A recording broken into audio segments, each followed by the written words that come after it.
Assalamu alaikum wa rahmatullahi wa barakatuh. My name is Arish Hashmi from Austin, Texas, and I will be your moderator for today.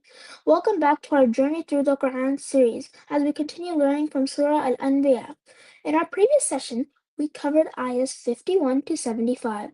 Today, we will dive into ayahs 76 to 88, continuing our journey and discovering new, powerful lessons from the lives of the prophets. Before we set off on today's quest, let me tell you about some super cool programs we offer, because the fun never stops at MCNA-YMj. We offer Prime Time for Kids. It is a free monthly program where we talk about fun and important topics like entrepreneurship, boredom, and time management. Sometimes we even have Prime Time for adults too. MCNA also offers youth courses during the spring and fall. Our last program was a journey around the globe, in which we explored different Muslim countries around the world. We offer YMJ Book Club in the spring and fall. If you love reading and you're 11 to 13 years old, this is the place for you. Please contact your local MCNA-YMJ chapter for more details. We have a children's magazine named Companion. It is a nationwide magazine for kids, written by kids. If you love writing, drawing, or sharing ideas, no need to look further. We eagerly look for and accept new contributions from our amazing young artists and authors. Email us at mcna@icnat.org or contact your local MCNA-YMJ chapter to know our next theme and send your work to companion@icna.org for a chance to be featured in our next issue.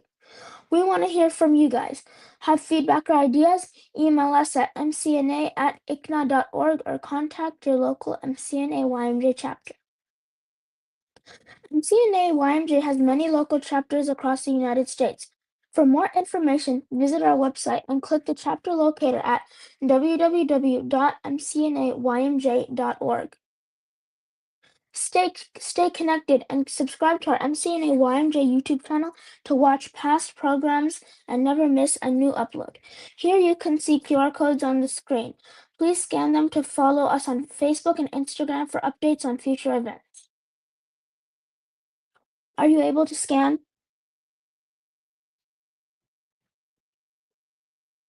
Yes? Okay. If you guys can't scan, you can take a screenshot if that's easier to scan.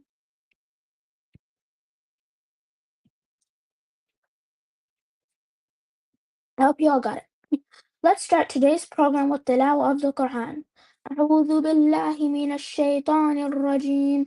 بسم الله الرحمن الرحيم. ألم نشرح لك صدرك ووضعنا عنك وزرك الذي أنقض ظهرك ورفعنا لك ذكرك فإن مع العسر يسرا إن مع العسر يسرا فإذا فرغت فانصب وإلى ربك فارغب. صدق الله العظيم. Now, before we dive into Surah Al-Anbiya, let us listen to some quick but deep nutritional advice related to Ramadan from Sister Dua Al-Dasuqi. Sister Dua Al-Dasuqi is a registered dietitian nutritionist. She is also a graduate of Qalam Institute's seminary program and a current Alimia student. You can find out more about her at amuslimdietitian.com.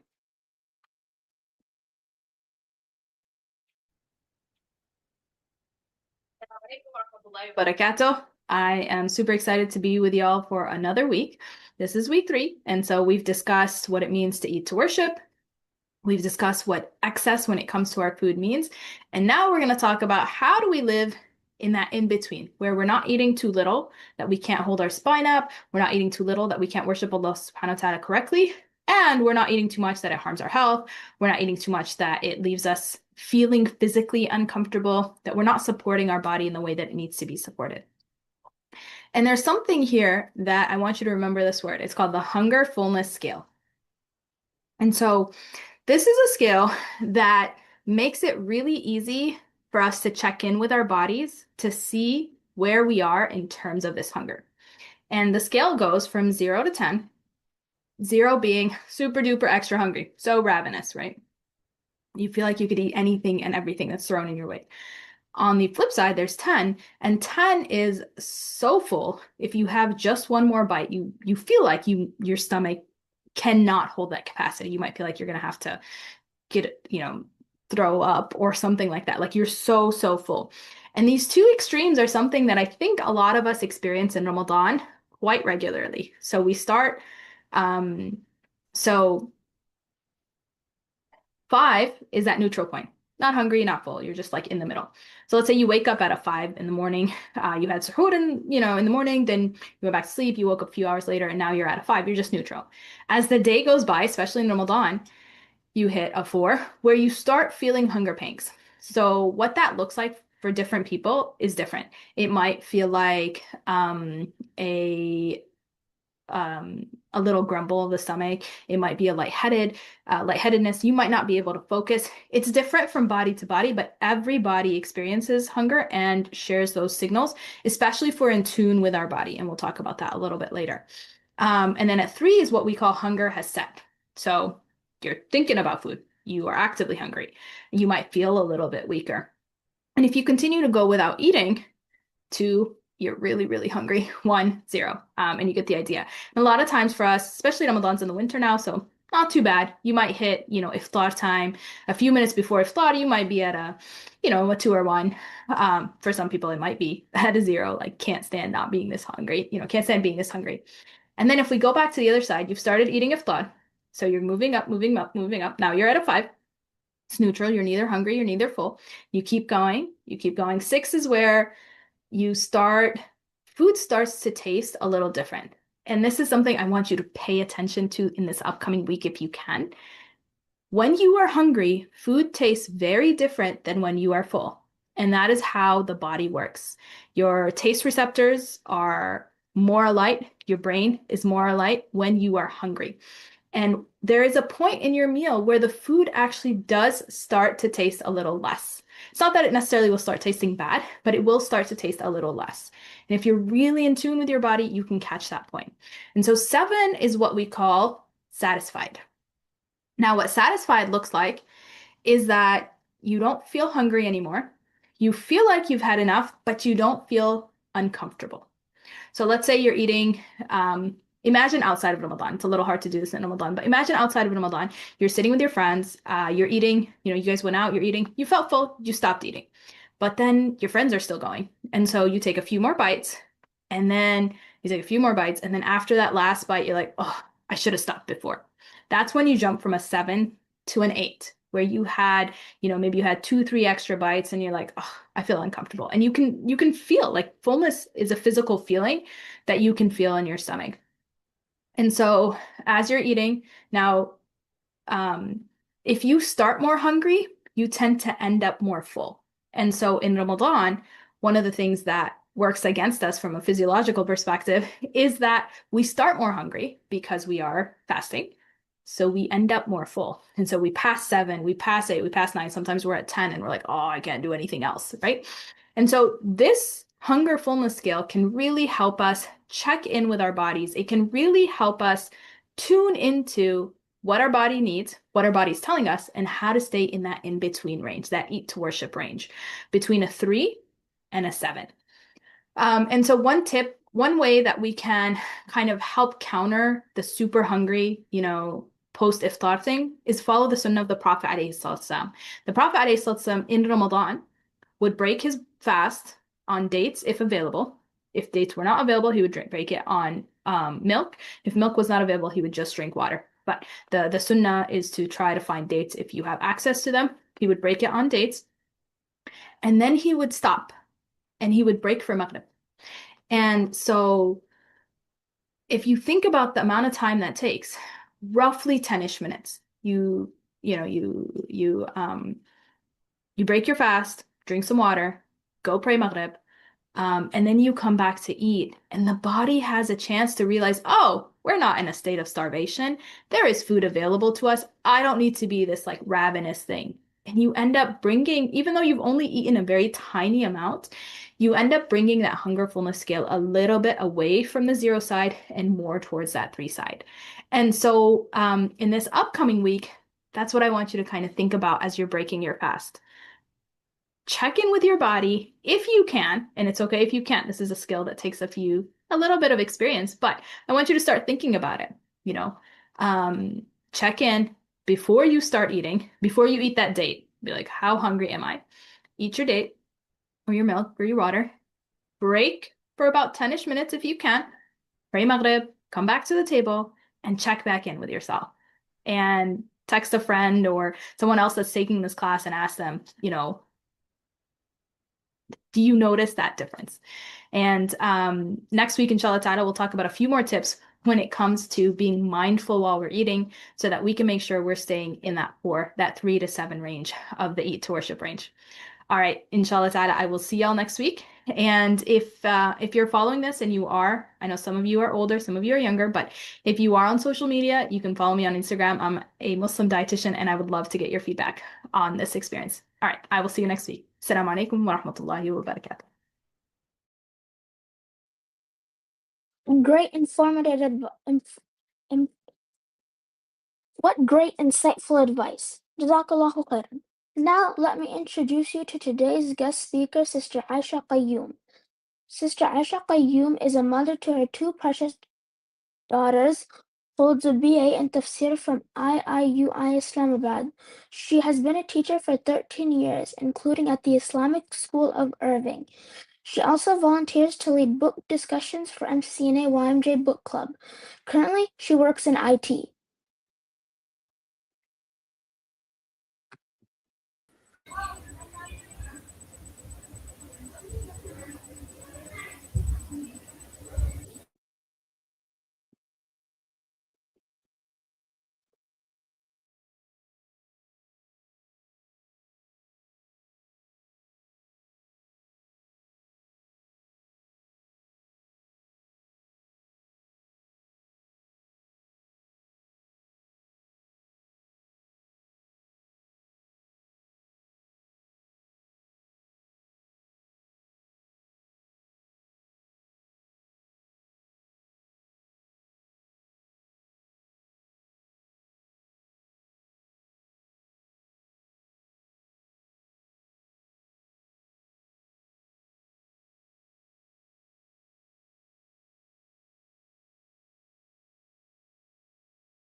We're having some technical difficulties. If you guys could please just give us a second, that would be amazing.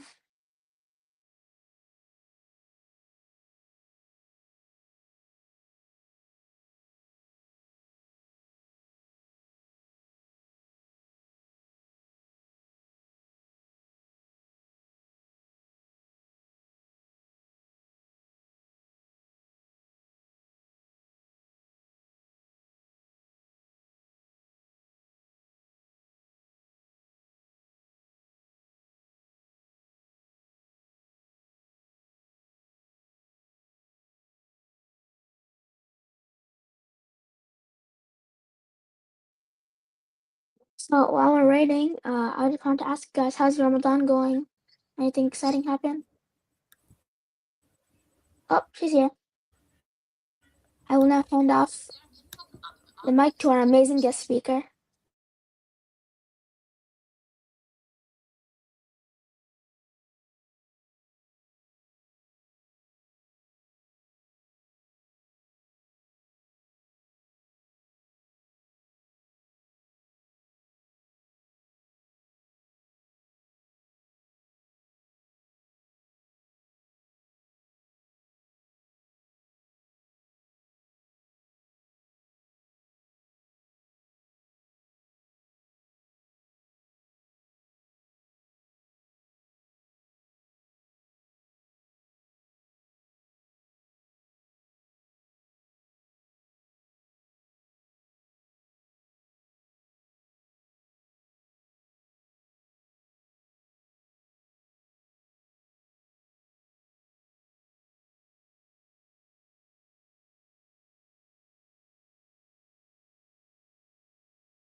So while we're waiting for our amazing guest speaker, Assalamualaikum. Can you hear me? Oh, let's give the mic off to our amazing guest speaker once again. Assalamualaikum. Can you guys hear me?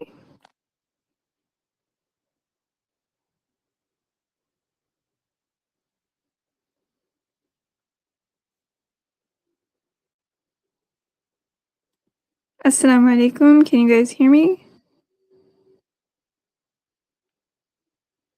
Okay, good. Okay, so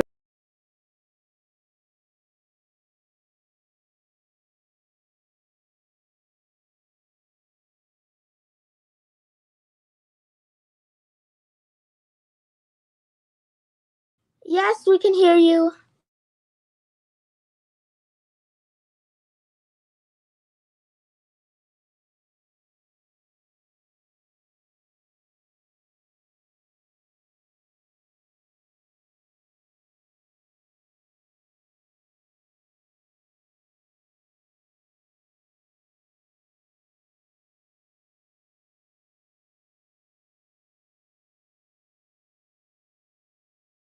can everyone still hear me? Okay. All right. So like I said, so inshallah today we'll be doing verses 76 to 88 from Surah Al-Anbiya.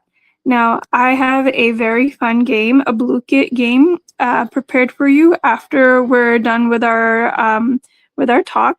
And I hope you all know what blue kit is. It's a really, really fun game. My students really love to play it, and I hope that everyone over here will enjoy playing it as well. All right. So I think they're working on bringing my slides online. Again, so sorry everyone for the technical issues that we had. But inshallah, once they're able to resolve them, then you'll be able to follow along with the slides as well. All right. So verses 76 to 88 of Surah Anbiya have talk about a lot of different prophets, just like the title of the surah, right? Anbiya means prophets. So in this selection of the ayat, we're also learning about a lot of different prophets. Now, in each of these prophets are mentioned very briefly, just in a couple of ayat each. The very first prophet that is mentioned, is Prophet Nuh alayhi salam. And so for Prophet Nuh alayhi salam, I think we're all familiar with his story, that out of all the prophets, he was the one that called to his people for the longest amount of time. And as I'm talking, I'm going to keep on asking you different questions just to keep you guys engaged and to make sure that you're listening. So, for example, the first question that I want to ask you is, who knows how long Prophet Nuh alayhi salam called to his people? If you know the answer, go ahead and put it in the chat. I'm going to be looking at the chat throughout the entire talk that we're having so that I can know what you guys are thinking. And if you have any questions, if you have any comments, feel free to use the chat to share that. So how long did Prophet Nuh alayhi salam preach to his people? Does anyone know?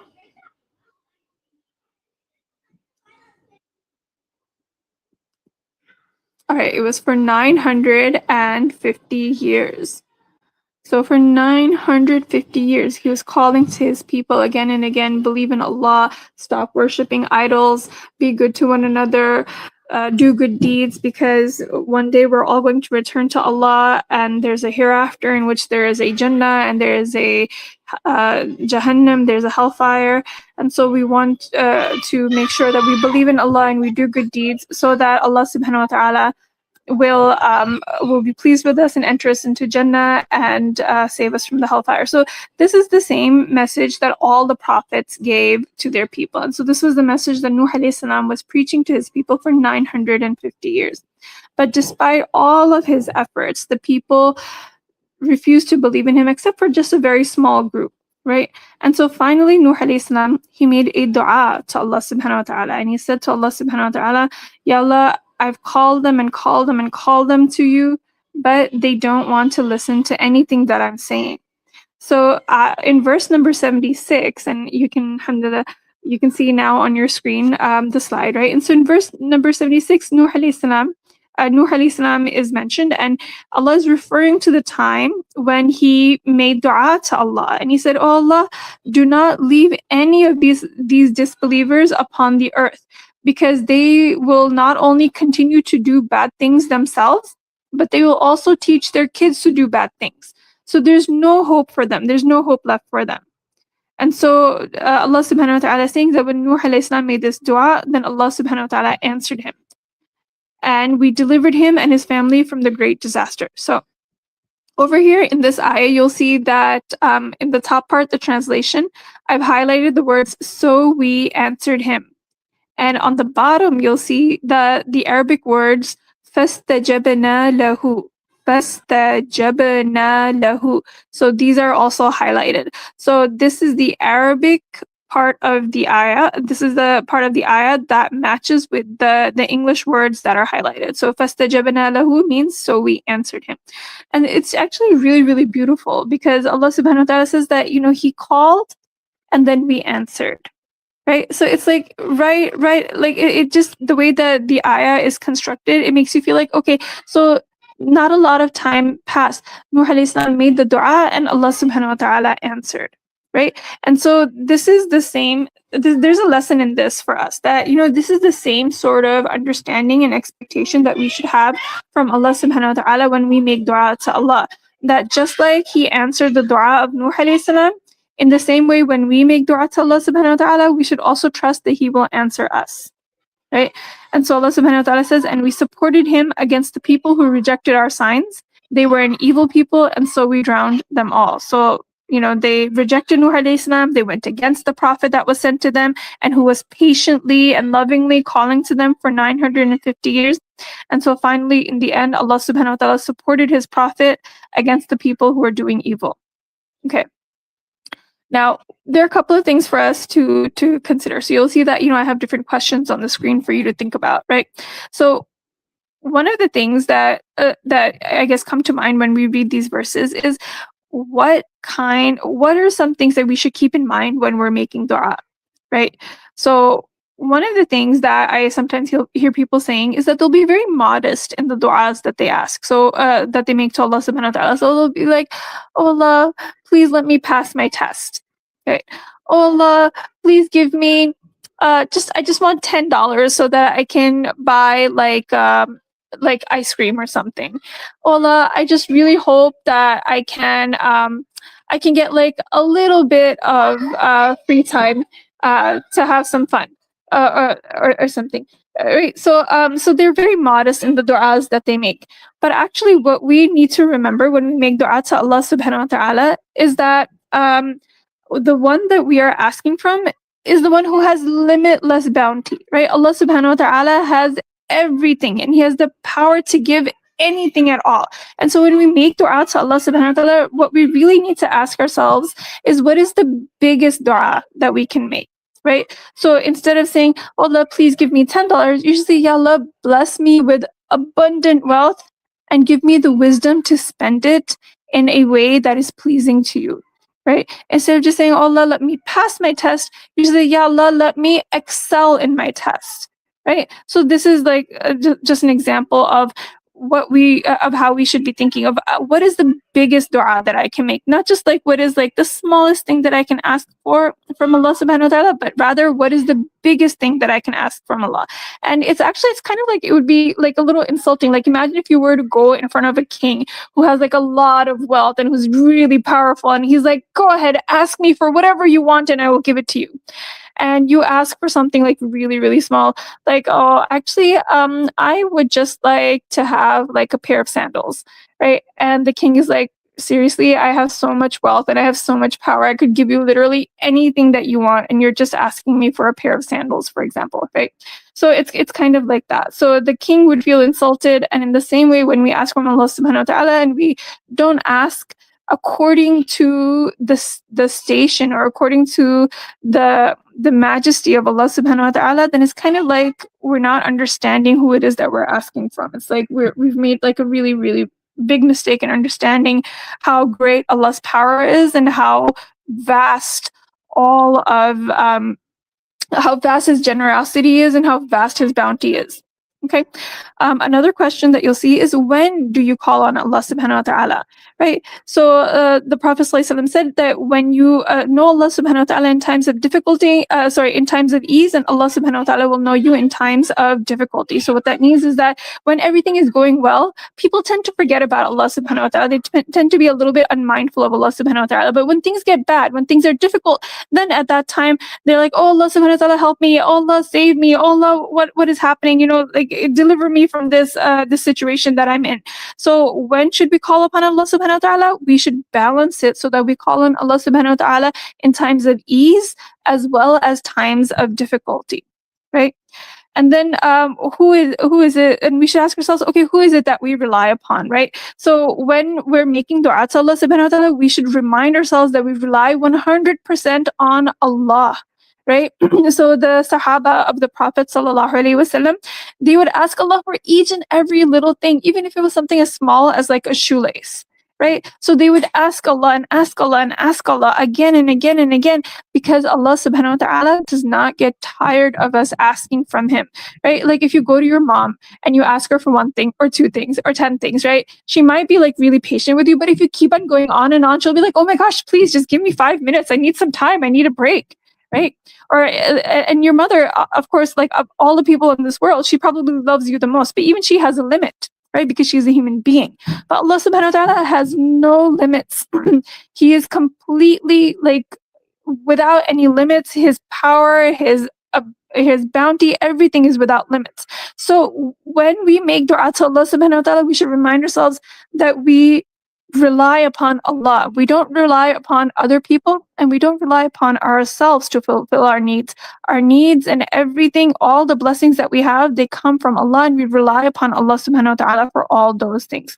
So if we keep in mind all of these different things, inshallah, it should have a very positive impact upon the du'as that we make. Next slide, please. All right. Verses 78 to 82 are over here. I'm not going to read through them, all of them, but you guys can definitely read them on your own, and especially pay attention again to any text that you see that is highlighted. So in these verses, Allah subhanahu wa ta'ala is telling us about prophets Dawood and prophet Sulaiman. And in the translation, you'll see that I have the English version of their names, but David is Dawood and Solomon is Sulaiman, just in case anybody didn't know. Right, so over here a few different things are mentioned. So Dawood and Sulaiman alayhi salam, first of all, does anyone know who was the dad? Who was the dad? Was it Dawood alayhi salam or was it Sulaiman alayhi salam? Does anyone know?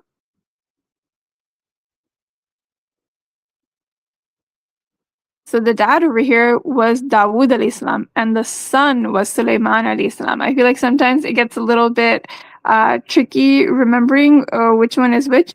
So I feel like that's an easy way to remember is Dawood starts with D, just like dad, and Sulaiman starts with S, just like son. Right? So Dawood alayhi salam was the father, and Sulaiman alayhi salam was the son. And so what happened over here is that a person came to them and said, I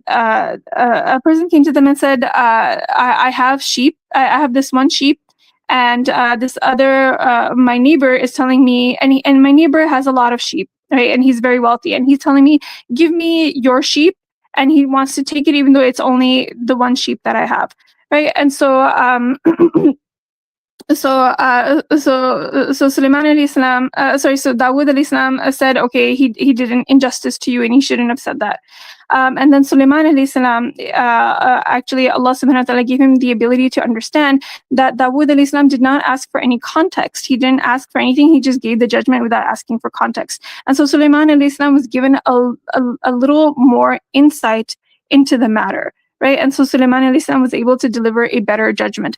And so over here, what we learn is that there's actually there's no age, or rather, it doesn't matter how old a person is. If Allah subhanahu wa ta'ala wants to bless that person with wisdom, then that wisdom can be given even at a younger age.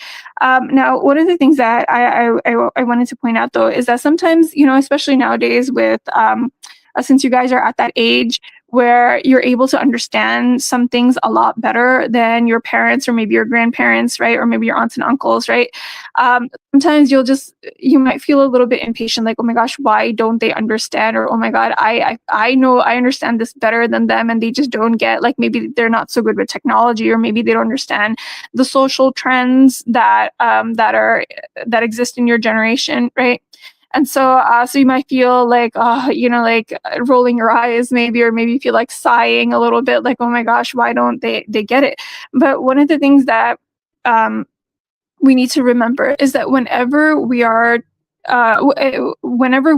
sharing something that we know with our elders, it has to be done from a place of respect, right? Because there are a lot of things that our elders have taught us, right, when we didn't know anything at all, right? And so now there is an opportunity for us to share something that we know that maybe our elders don't know. So that's something that we should always keep in mind. So Allah subhanahu wa ta'ala says, and so we gave Sulaiman the ability to understand it, and to each of them we gave wisdom and knowledge, right? So the dad has Dawud alayhi salam, he has wisdom and knowledge in his own right, and Sulaiman alayhi salam has wisdom and knowledge in his own right? But just because one knows something and the other knows something else doesn't mean that one is more wise and more knowledgeable than the other. And so this is a reminder to us that we can learn from each other and we can benefit from each other's knowledge and the wisdom that Allah subhanahu wa ta'ala has blessed us with. Okay.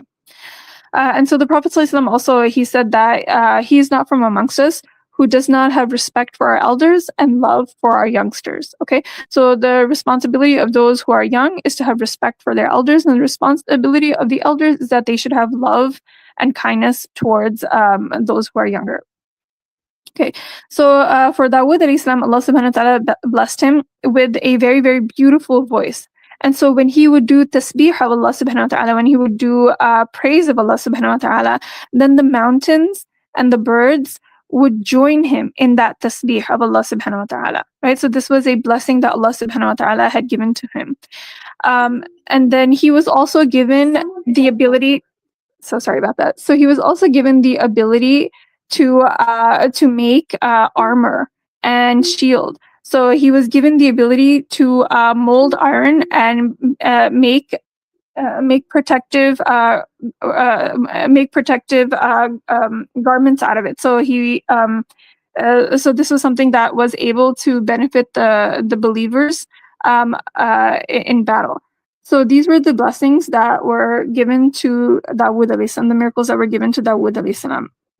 And Sulaiman alayhi salam, he was also given a lot of miracles. He was given the ability to control the winds, right? So he was able to send the winds wherever he wanted to send them. He was given the ability to command the jinns. So whatever he told the jinns to do, they had to do it. Right. So these were some of the blessings that he was given that are mentioned over here. In addition to this, we also know that he was able to understand the speech of the animals. Right. It's mentioned other places in the Quran. So these were some of the blessings that were given to Dawood and Sulaiman alayhim as-salam. Okay. And then the main thing that we learned, though, is that they were each given wisdom, they were each given knowledge, they were each given blessings. And just like they were given wisdom and knowledge and blessings, in the same way, we should reflect upon our lives, that we also have wisdom that Allah has given us. We also have knowledge that Allah has given us. And we also have a lot of blessings that Allah has given us. And so the question then in verse 80, as you can see, is, are you then appreciative? Like, do you then have gratitude? Right? So this is something for us to reflect upon, look into our lives and think, okay, well, what if Allah had not given me any wisdom? Allah had not given me any knowledge. If Allah had not, really, really curtailed, had really, given me very few blessings, like not the blessings that I'm enjoying right now. What if those blessings had been taken away from me? Right? So we need to spend some time, reflect upon it, and understand how grateful and glad we are to have all of these things in our lives. Okay, next slide, please.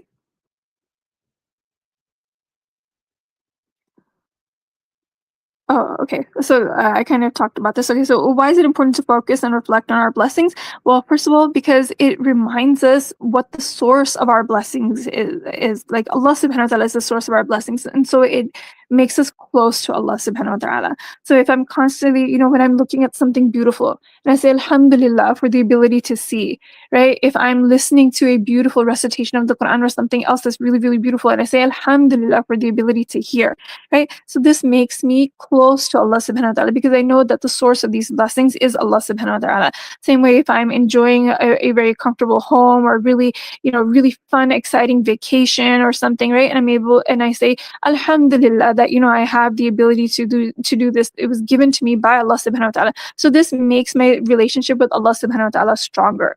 Right. Another thing is that it gives you a positive outlook. Have you guys ever met somebody who is just always complaining, who's just always like, oh my gosh, this went wrong. Oh my gosh, that went wrong. I don't like this. I don't like that. Why did this happen? Why did that happen? Right. And that person just has a very pessimistic sort of outlook on life.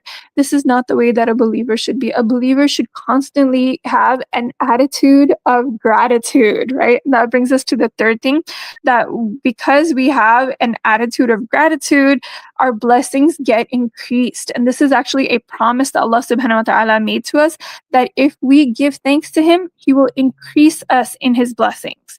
Right? And like, how amazing is that? Like, imagine if you went to your mom and you're like, oh, Mama, thank you so much for this muffin. And she's like, aw, here you go. Here's a chocolate. And you're like, oh, Mama, thank you for the chocolate. And she's like, oh, that's so amazing. Here's a pizza or something. Like if she just kept on giving you more things every time you said thank you, you would definitely start saying thank you for every little thing that you could think of, right? But Allah subhanahu wa ta'ala is actually like that.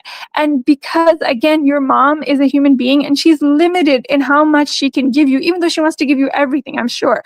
But Allah subhanahu wa ta'ala is unlimited in the amount of blessings that He can give to us.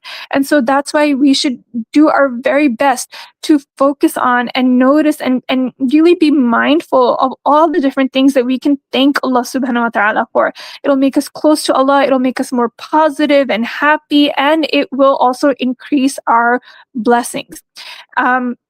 It'll also improve our du'as, because when we're constantly noticing good things, then we will also be able to make du'a for better things, right? Like sometimes, have you ever been like, your mom says, you forgot to make du'a, sit down and make du'a. And then you're like, oh, I don't know what to ask for. And then you just keep asking for the same thing over and over again. Well, I think if we start focusing a little bit more on the different blessings that we have, it actually opens our mind and gives us new ideas on the things that we can ask Allah subhanahu wa ta'ala for. So definitely that. And then the last thing that I wanted to really talk about is abundance mindset. Now, one of the things that Allah subhanahu wa ta'ala tells us in the Quran about shaitan is that shaitan constantly tries to scare us and tell us, oh, you don't have enough, you don't have enough, right? And the reason he does that is so that we'll become very miserly and very stingy, and so that we will forget that all of our blessings actually come from Allah. And then once we forget that, once we become unmindful of that, then we'll start to think, okay, I have to rely on myself to get all the different blessings that I want. And then when you do that, then at that point you become really afraid. You think, okay, well, I don't have the ability to get all the things that I want. What if I'm not able to get it? What if I share what I have right now? I don't know if I'll be able to get it again in the future. And so then you become very, very very stingy, very miserly with the blessings that you have. And that's why when we reflect on our blessings and we remember that they come from Allah subhanahu wa ta'ala, it gives us, it like removes that constraint from our hearts, right? It allows our hearts to relax. It allows us to remember that blessings come from Allah subhanahu wa ta'ala. And when we share the things that He's given to us, He will give us more, right? And so there's this peace in knowing that we can give what we have. We can give a lot of it away. And Allah subhanahu wa ta'ala, whatever He has written for us, He will give it to us, and we will definitely get it. And there's no doubt about that. So abundance mindset, that's what that refers to. Okay, next slide. All right, so over here in Ayah 83, we have the dua of Ayyub alayhi salam. And the name of Ayyub alayhi salam over here is mentioned as Job.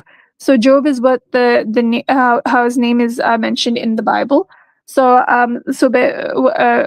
but I just want you to know that it's actually Ayyub alayhi salam that we're talking about.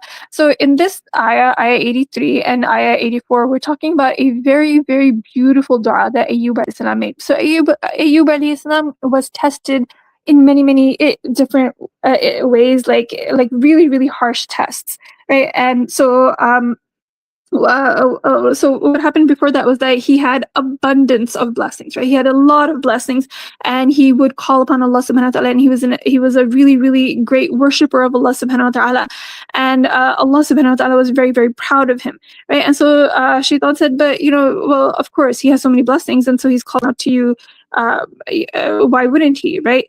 And so Allah subhanahu wa ta'ala said, even if the blessings are taken away, Ayyub alayhi salam will still call to me. And so he took away his blessings, and throughout it all, Ayyub alayhi salam still called upon Allah subhanahu wa ta'ala. And then finally, when he was very, very sick and he was feeling very, very he was physically sick, his family had left him, and just he was in a very, very bad situation. And then finally he said to Allah subhanahu wa ta'ala, Inni massani ad-durru wa anta arhamur rahimin. So he said to Allah subhanahu wa ta'ala, great harm has afflicted me, and you are the most merciful of the merciful.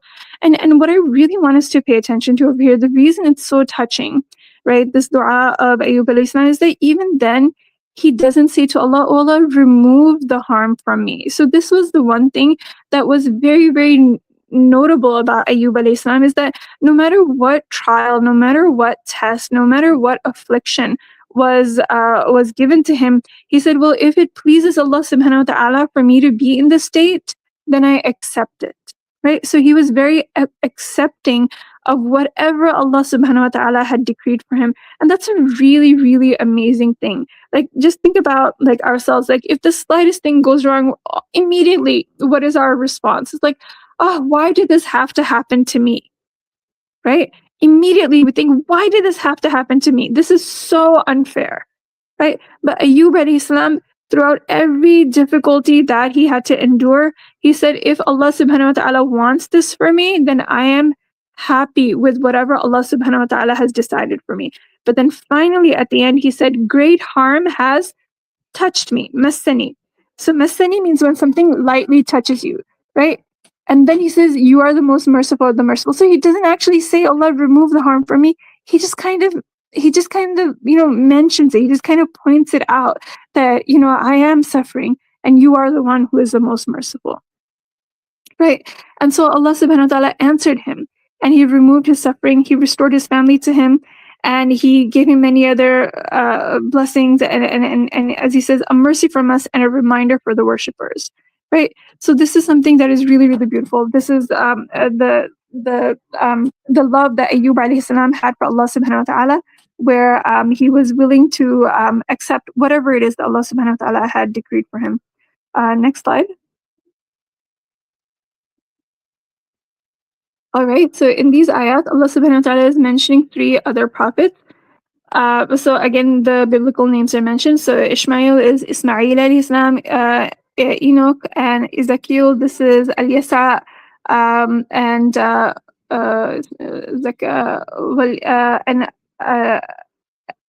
I'm sorry, I'm blanking on the name, but these are the 3 prophets that are mentioned, and then each of them was steadfast. So sabirin is the word in the ayah. And so Allah subhanahu wa ta'ala says that each of them are steadfast. And if you look at the top, you'll see in blue that there are 3 words that are synonyms of steadfast: patient, resolute, and committed, right? So these are 3 different words that describe somebody who is steadfast or who is patient, right? And then Allah subhanahu wa ta'ala says in the next verse that they were amongst the righteous. And so in the bottom in green, you see 3 different synonyms for the word righteous. So it's somebody who's principled, somebody who's honorable. And then on the bottom, I put the word improvers. So in Arabic, in the verse, the word is salihin. And so the interesting thing about Arabic is that sometimes a word has like a richer meaning, a deeper meaning, right? So the word salihin means righteous, yes. But when you look at the deeper meaning, it means somebody who improves things, right? So like if they come and they go to a park, for example, and they find that there's trash all over the place, they'll pick up the trash and they'll throw it away, right? And so they're enjoying the park, but that place that they were in benefited from them being there, right? If they go to, for example, a library and they see that the books are like all over the place, they're on the chairs and on the floor and like on the windowsills or whatever, they'll gather all the books together and maybe put them on the tables or put them in the place where you're supposed to put books so the librarians can put them away. Like they'll make the place better just by being there, right? Or if they meet somebody who's sad, they'll sit down, they'll listen to that person, they'll give hope to that person, and so they'll make that person feel better. So salihin are the ones who improve things. They're the ones who make everything better, right? So these were the two characteristics that were given to them: steadfastness, sabirin, and salihin, the righteous. Okay, next slide. Okay, and then over here we have, again, so Prophet Yunus alayhi salam. So over here we have the dua of Prophet Yunus alayhi salam. And so the interesting thing about Prophet Yunus alayhi salam is that he was sent to a town by the name of Nineveh. And so he went there and he called them to Allah subhanahu wa ta'ala. He called them to believe in Allah, believe in the Day of Judgment, do good deeds, so on and so forth, right? But when the people didn't accept his call, he actually got angry at them. And so over here, you'll see it says that he stormed out in fury. He said, okay, well, if the people of this town are not going to listen to me, I'll go somewhere else. And I'll see if the people over there listen to me instead. But the mistake over here was that Allah had not commanded him to do that. Allah told him, okay, go to this town, go to the town of Nineveh, and that is the town that you have to call. Right? So him deciding, okay, I'll just go to another town was not okay. Right? And so that's why Allah subhanahu wa ta'ala says that he stormed out in fury thinking that we had no power over him. Right? And then we know what happened is that he got on a ship, and then when he was on the ship, there was a big storm, and the people decided, okay, we have to throw somebody overboard in order for the sea to calm down, because they were superstitious. They didn't believe in Allah subhanahu wa ta'ala, so they thought, okay, if we sacrifice somebody on board, then the sea will calm down. And so the person that was selected to be thrown overboard was Yunus alayhi salam. And so as they were throwing him over, he realized that, okay, you know what, this is because I disobeyed Allah subhanahu wa ta'ala by leaving that town. And so he accepted it. Right? And so as they threw him overboard, Allah subhanahu wa ta'ala had a big fish come and swallow him. Right? And so he spent he spent 6 days, 7 nights in the belly of the whale, or he spent some time in the belly of the whale, and it was when he was over there, right? And he's obviously getting very sick. It's not like like an ideal place for a person to be. So like in every sort of way, if you think about it, he was in a very bad situation. He is in the bottom of the ocean, inside the belly of a whale, and there's no way anybody can possibly hear him, anybody can possibly find him, anybody can possibly help him, right? And he's just completely isolated in like these layers of darkness, right?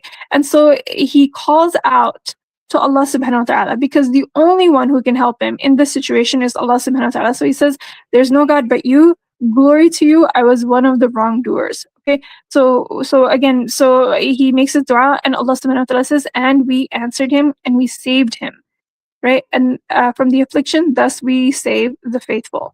So this dua is La ilaha illa anta subhanaka inni kuntu min al-zalimin, and maybe some of you know this dua already, right? So this is a dua that we should say in times of difficulty.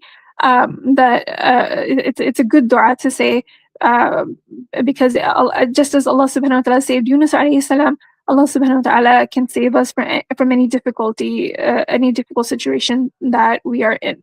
So Yunus alayhi salam made this dua, and Allah subhanahu wa ta'ala mentions in other places in the Quran that if he was not amongst those who called out to Allah, who remembered Allah, right, he would have stayed in the whale until the Day of Judgment, right? But because he made this dua to Allah subhanahu wa ta'ala, Allah subhanahu wa ta'ala saved him. So he had the whale or the big fish come and like spit him out on land. He was very, very weak. He was very, very sick, but he was able to eat and drink and regain his strength and go back to his people. And when he went back to his people, he had like this amazing surprise.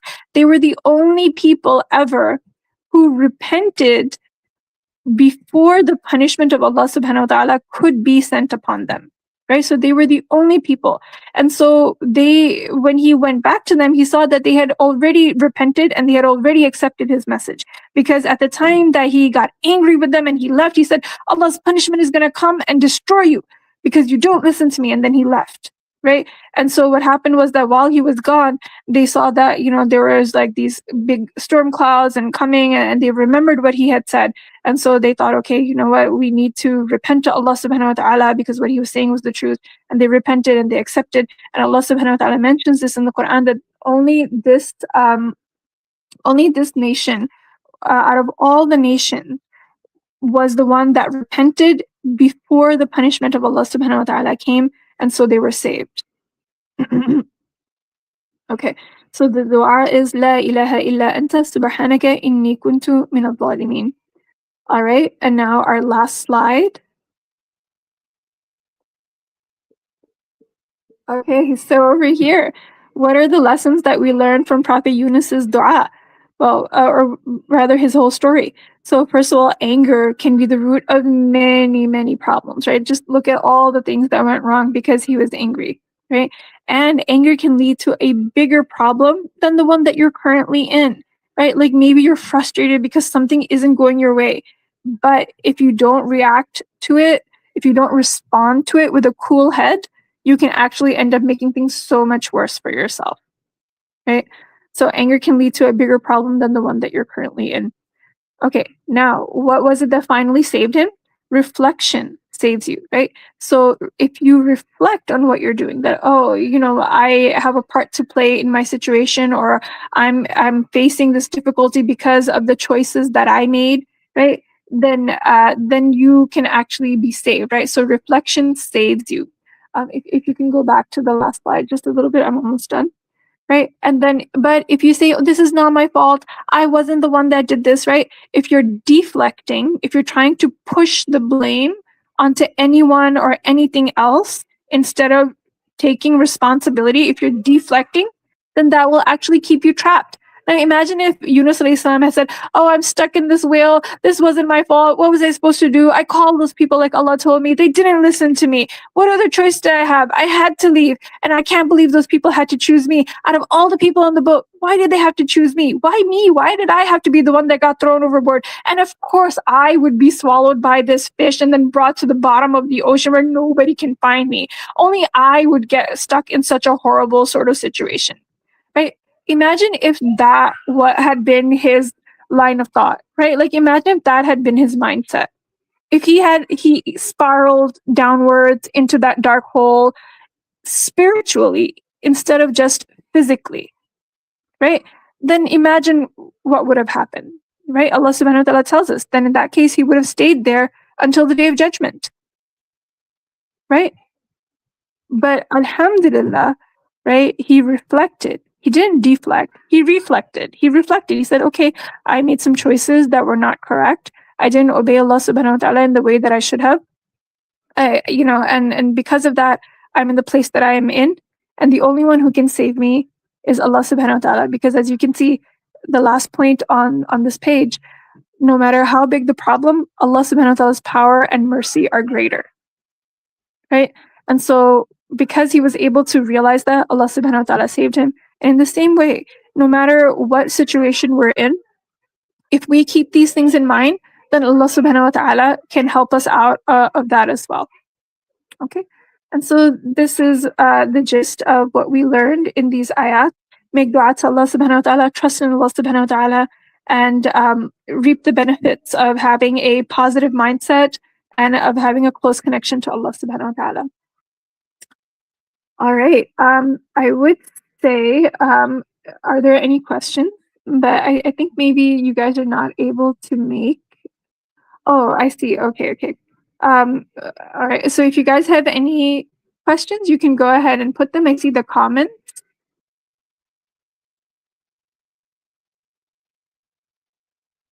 Okay.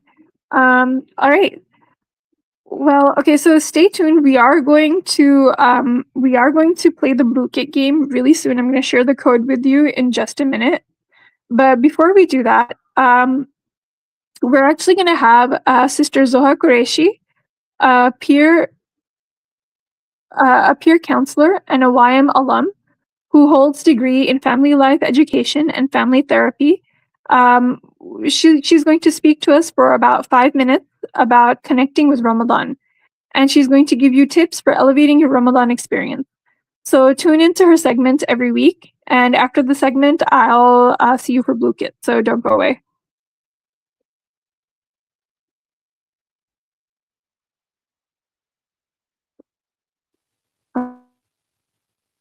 Assalamu alaikum, everybody.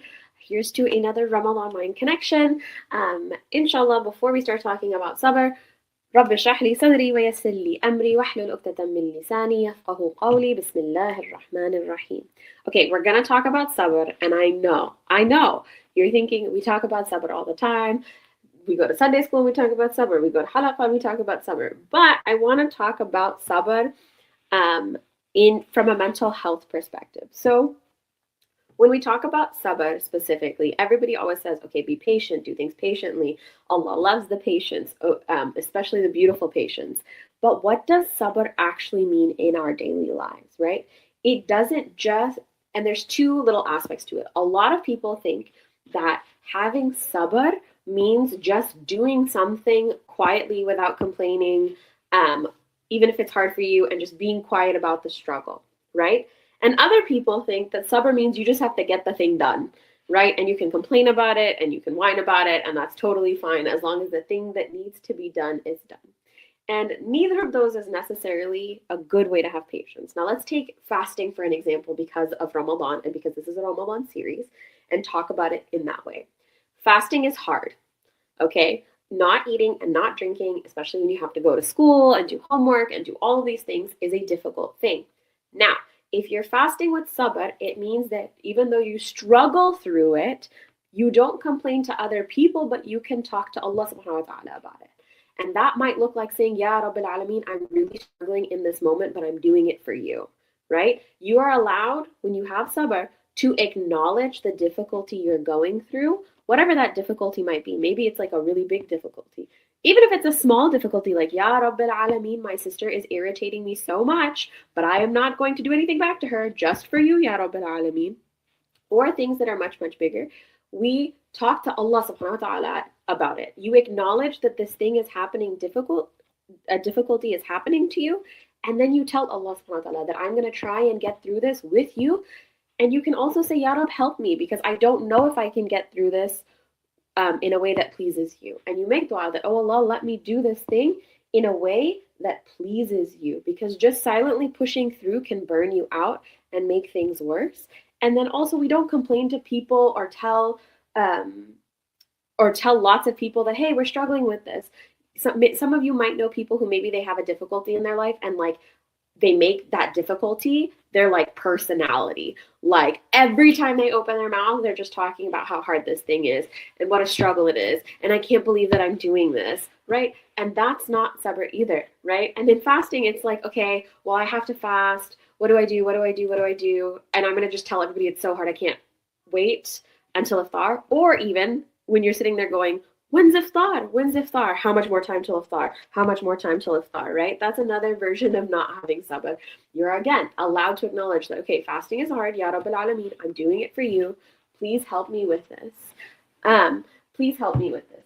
And acknowledging that you're doing something difficult actually helps us have more sabr, right? Because sometimes when you're trying to hold things down quietly or push them away, they come back with more force, especially when there's multiple difficult things that are stacking on top of each other. And you know, this also helps us have a better relationship with Allah subhanahu wa ta'ala. When you talk to Him about the things that you find difficult, you feel closer to Allah subhanahu wa ta'ala, and that also helps you have more sabr. May Allah subhanahu wa ta'ala grant us all a beautiful patience, beautiful sabr that He's pleased with. May Allah subhanahu wa ta'ala help us please Him. May He help us be people that He loves and fill our hearts with love for Him. And may Allah subhanahu wa ta'ala accept all of our good deeds this Ramadan. Jazakallah khair. Assalamu alaikum.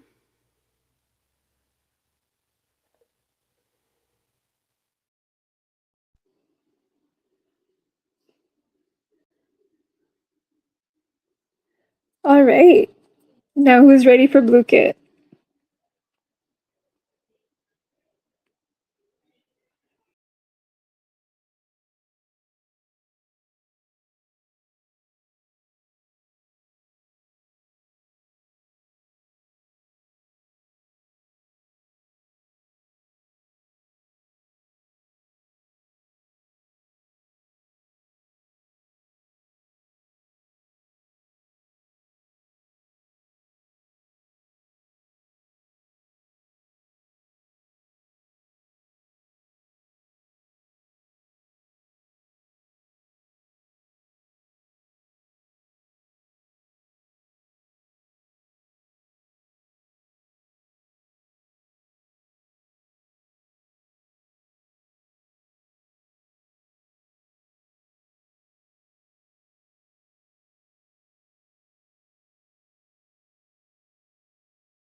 I disconnected again. Assalamu alaikum, everyone. Sorry, I got disconnected again. Okay, so I just wanted to let the team know. I think what I'll do is I'll go ahead and I'll host the Blue Kit myself because I think it might be a little bit easier. The only thing is that because I'm having some technical difficulties, I won't be able to share my screen and show you the scores that you guys have. If you have a preference for which game mode you want to play, please go ahead and put that in the comments and I'll take a look over there. Let me just quickly get the game started in the meantime. So yeah, if there's a particular game mode that you like, go ahead and put it there and I'll see which one gets the most votes and that will be the one that we'll do.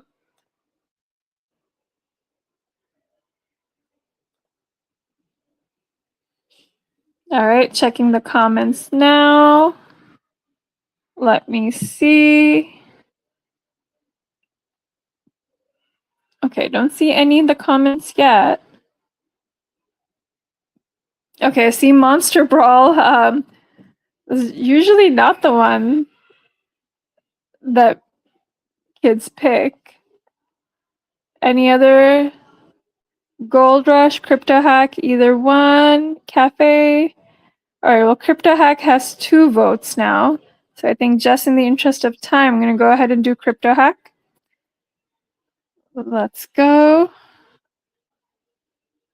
All right, and here is your code. Okay, I'm going to do 5 minutes instead of 7.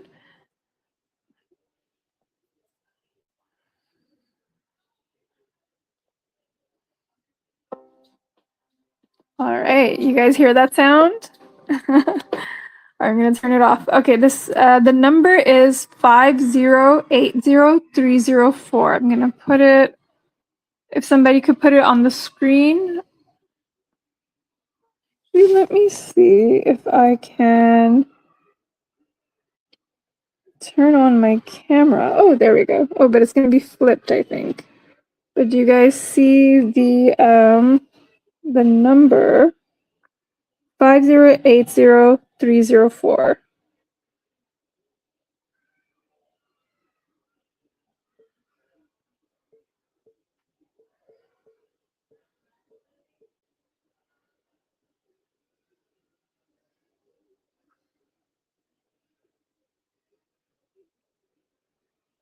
Okay.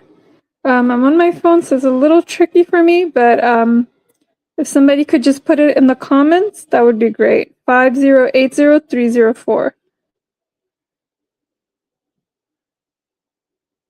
Okay, so I see that people are starting to join. Got Fatima, got Umnia.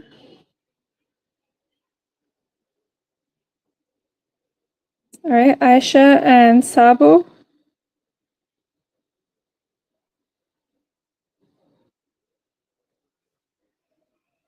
Okay, 5080-304.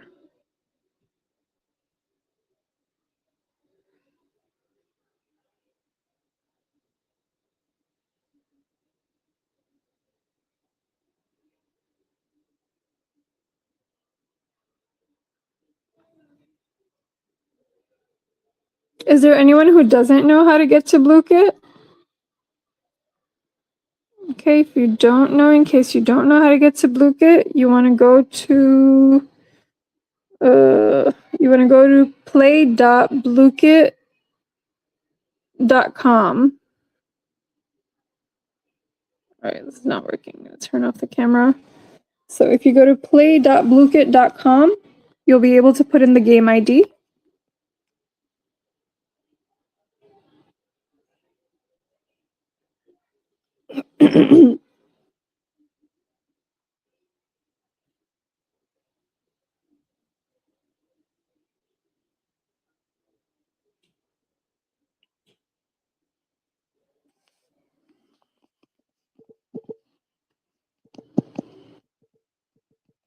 Okay, another 10 seconds.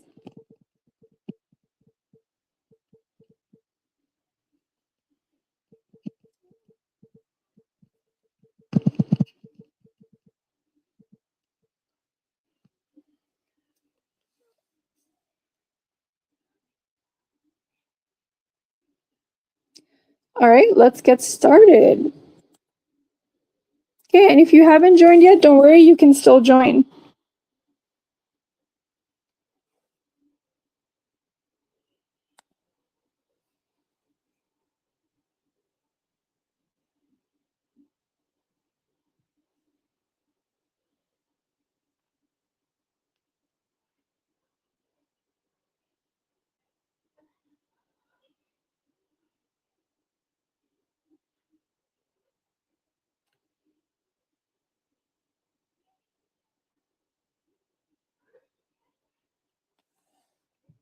Okay, the code, in case anyone didn't get it, is 5080-304. 5080-304.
All right, I see some people are starting to get points now. That's great.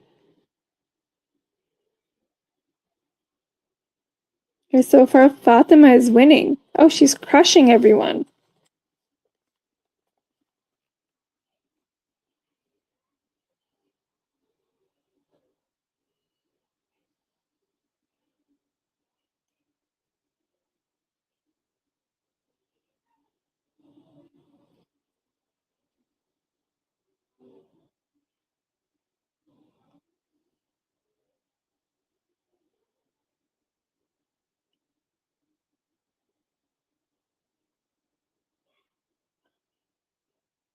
Oh, Umnia's in the lead now.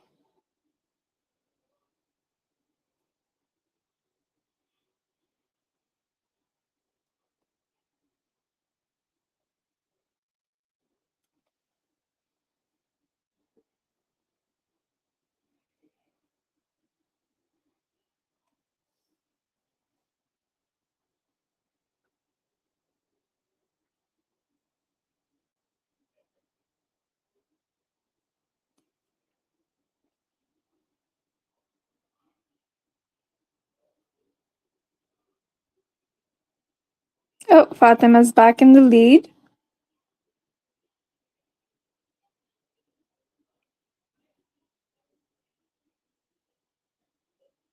All right, Aisha's in the lead now.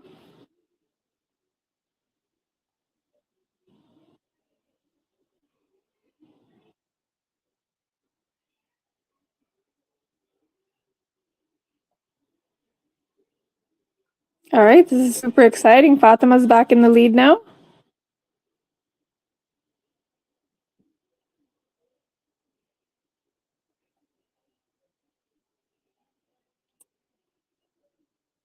All right, now Umniya's in the lead.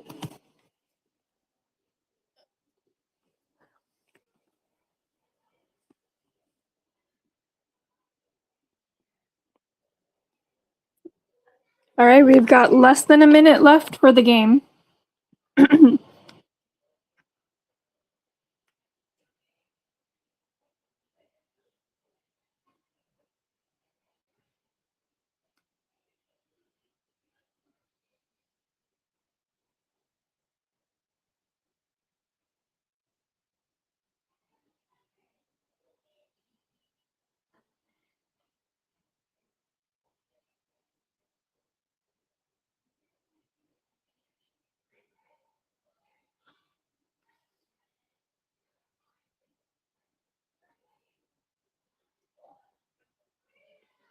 All right, we've got 15 seconds now. Okay, let's go get that crypto.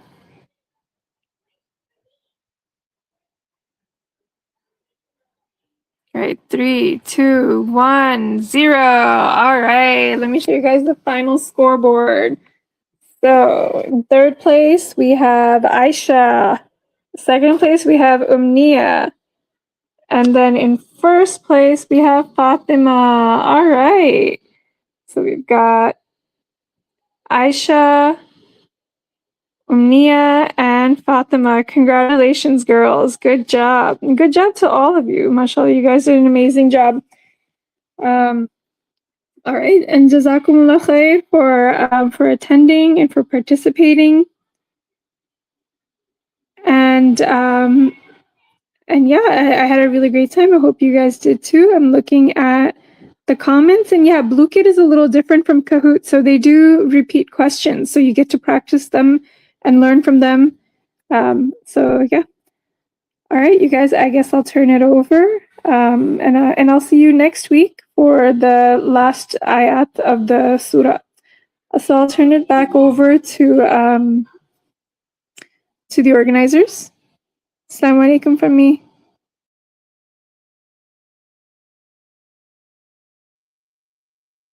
Jazakallah khairan, Sister Aisha. I'm going to take from your talk and make a dua to Allah subhanahu wa ta'ala. Ya Allah, please make our generation among the Salihin. Please make us of the people you love and we make of this a situation and make the situation of this ummah better. Ameen. I really liked how you explained how we need to deal with our elders, also how we should always be grateful to Allah and trust Him wholeheartedly. Just a couple of quick reminders. If you missed and would like to watch any of our previous sessions or series, you can find their recordings on MCNA's Facebook and YouTube channels. Jazakallahu khair, everyone, and see you all at our next session on Saturday, March 7th at 2 p.m. Central Standard Time, inshallah. Bismillah ar-Rahman ar-Rahim. Wal-'asr. إن الإنسان لفي خسر إلا الذين آمنوا وعملوا الصالحات وتواصوا بالحق وتواصوا بالصبر. سبحانك اللهم وبحمدك أشهد أن لا إله إلا أنت أستغفرك وأتوب إليك. السلام عليكم ورحمة الله وبركاته.